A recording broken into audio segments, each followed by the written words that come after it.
Hello everyone, Clayton here at etrailer.com. Here at etrailer.com, we install, test, and review tons of different products to help you as a customer make a more educated decision. Today we'll be taking a look at, and I'll show you how to install, the Dexter Trailer Axle with electric brakes, 7,000 pound capacity, and 95 inches long. One nice feature of our axle is that it actually comes with the whole hub assembly to hook up to electric brakes. Our axle is going to be that key connection point between our wheels and our trailer.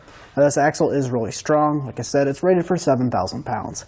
And one nice feature that I really like about this axle is it actually has a little bit of bow in it. That way when we load our trailer, the wheels won't be cambered in. Our axle does mount to the top of our leaf spring. And what can happen over time is if we overload our trailer is going to sag and hit that axle, creating cracks and dents in the top of that axle, causing our tires to wear unevenly. Our lug pattern is going to be 8 on 6.5. One really nice feature about our axle is that it has this nice Easy Lube Zerk fitting on the outside of our spindle. One nice feature about our kit is that it does include this nice rubber cover to cover that Zerk fitting, and all we have to do is pull that off and grease it up when it needs grease.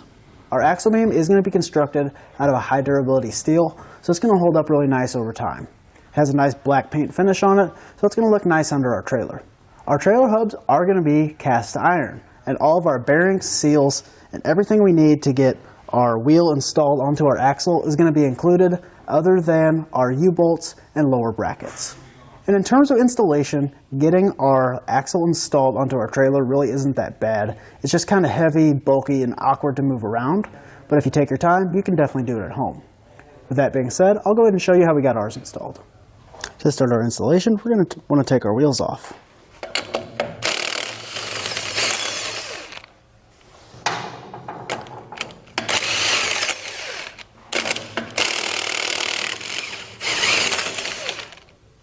We can now move over to our other side. With all of our lug nuts removed, we can now take off our last tire. We'll just set this off to the side. We now want to remove the hardware on the bottom of our U-bolts. We're going to spray it down with penetrating oil. I suggest doing this the night before and letting it soak in. That'll just make getting the rusty hardware off a whole lot easier.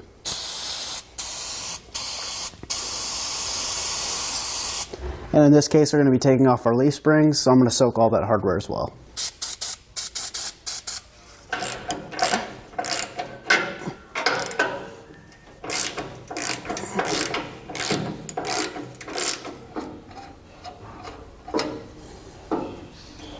So we're getting our hardware off of these U-bolts, and you're going to want to do this for each side on any axle you're replacing.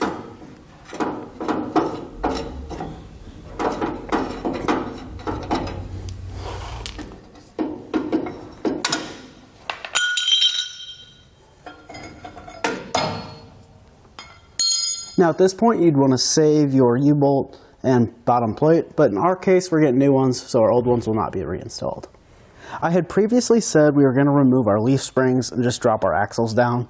We're actually just going to take off our old hub assembly. It's going to be a lot easier to work with and a little bit cleaner.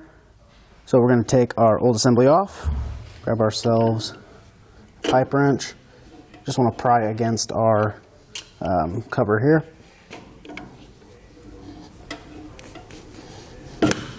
Just like that. I do suggest having some extra paper towels or just dirty towels laying around. Just rub that grease out of there. Make it a little bit easier to work with. And remove our retaining pin. I usually try not to bend these just in case we ever have a failure or something going down the road, we can save our extra parts. Set this off to the side and wipe this down. Again, you don't have to do this, but it makes it a little bit easier to work with and it's a little cleaner. Can now grab our 1.5 wrench, hold our lugs, just break that loose. Usually those are just past hand tight, so you might be able to get it with your hands, but it's a little bit easier with that wrench. So we can set that off to the side. We'll now grab a rubber mallet and just kind of hit our brake assembly just to loosen everything up.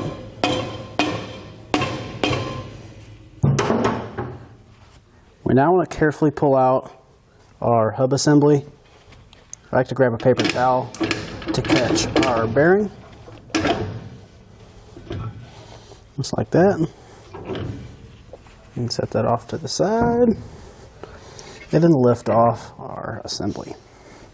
I'll wipe down our spindle here. And grab some brake parts cleaner and just spray everything down.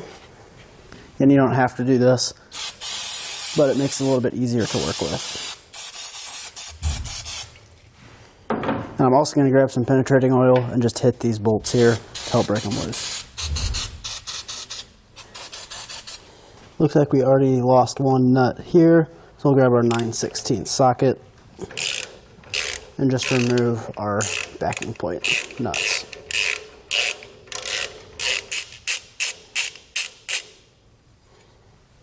We can now go ahead and cut our brake line wiring.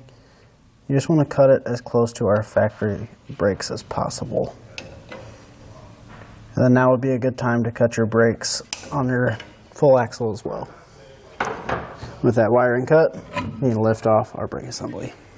Every axle is going to be a little bit different that comes off your trailer. In this case, ours has zip ties with wiring running down it. So I'm just going to go and cut these zip ties working down our axle.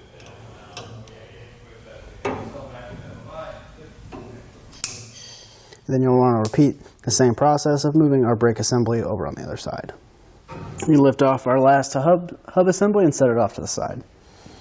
Now with an extra set of hands, we're going to lift up on our axle.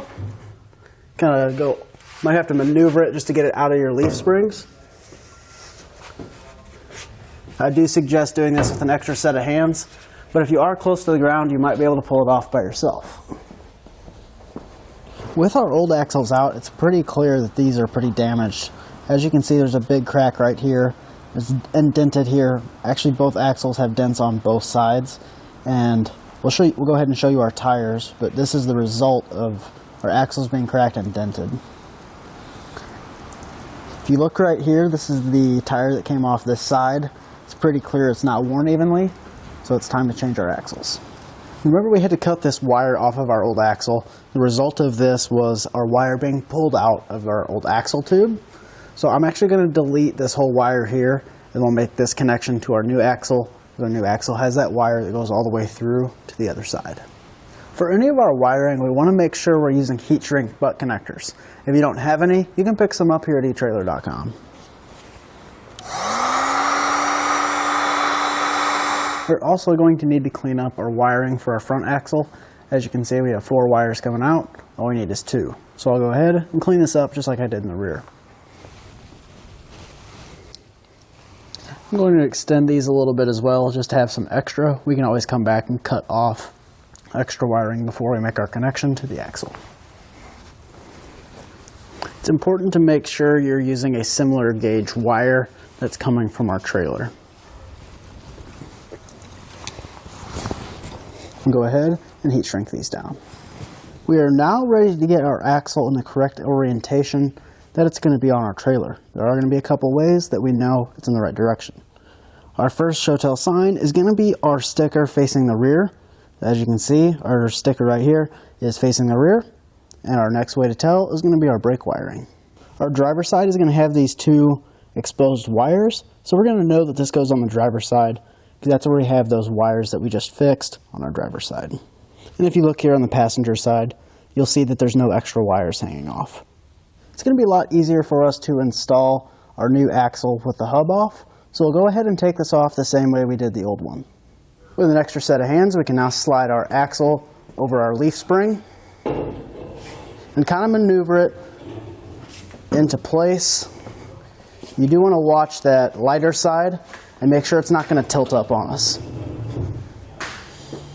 Having this extra set of hands is really going to help us just guide this into place safely.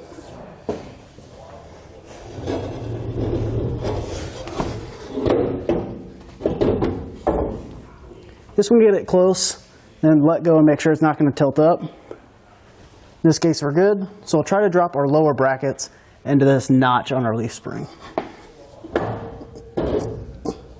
With our axle in place, we want to reinstall our hub assembly in the reverse order that we took it apart.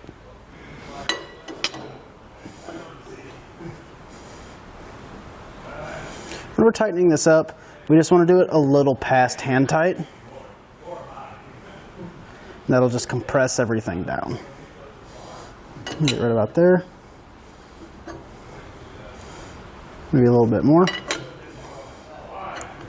Just like that. Spin our hub. Everything's good. We can now grab our retaining clip and snap this back on. With a little bit of grease added in our cap, we'll go ahead and put this back in. We do want to get this as straight as possible. I suggest just grabbing a flat blade screwdriver, kind of tapping along that outside lip, carefully knocking it back into place.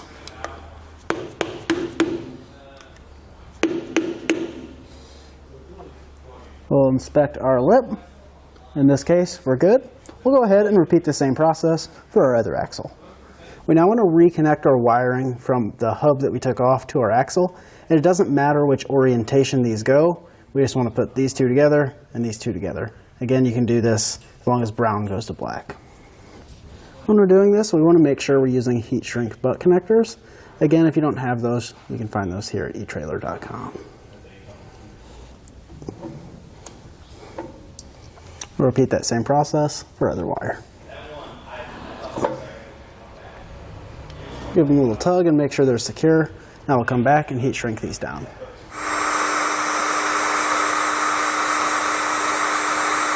Since these two wires are going to be open-ended on this side, we want to make sure to put electrical tape around both ends. And we'll tape them together. That way it's nice and secure. We now want to take the plastic covers off of the wires from our brake hub on our driver's side. I am going to strip this back or cut this end off and restrip it because they did get some paint on the wire. You don't have to do this, but that's just going to help ensure that we're getting a good connection. Once I strip these back, I'm going to make our connections to this wire or these wires. And again, it doesn't matter which orientation you do. You want to make sure you have quite a bit of extra wire. That way it doesn't get stressed when our axle moves. And I do suggest picking up some wire loom to help protect our wiring once we're done. I'm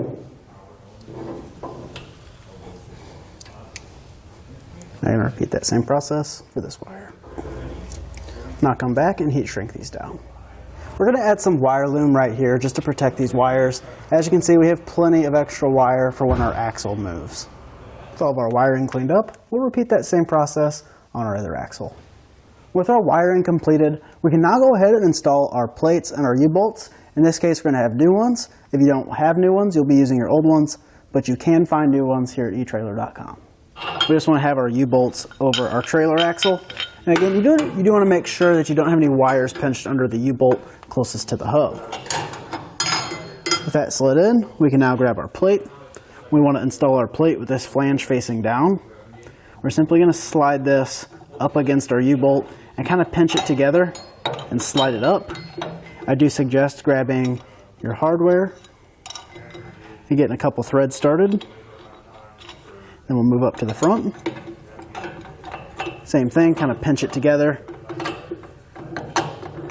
If you're having trouble, you can always push up like so, holding the top of the U-bolt.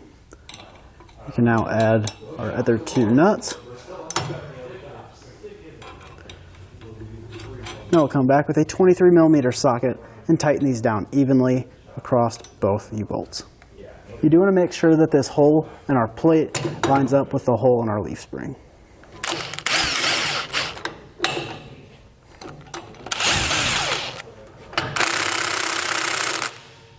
We now want to reinstall our wheels and tires. With our wheel reinstalled, we want to add our new lug nuts with the cone facing the wheel.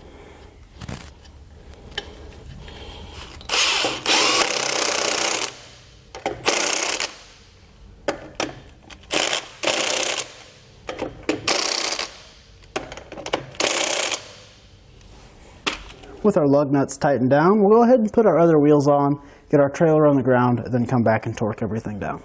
We want to make sure to go in a crisscross pattern.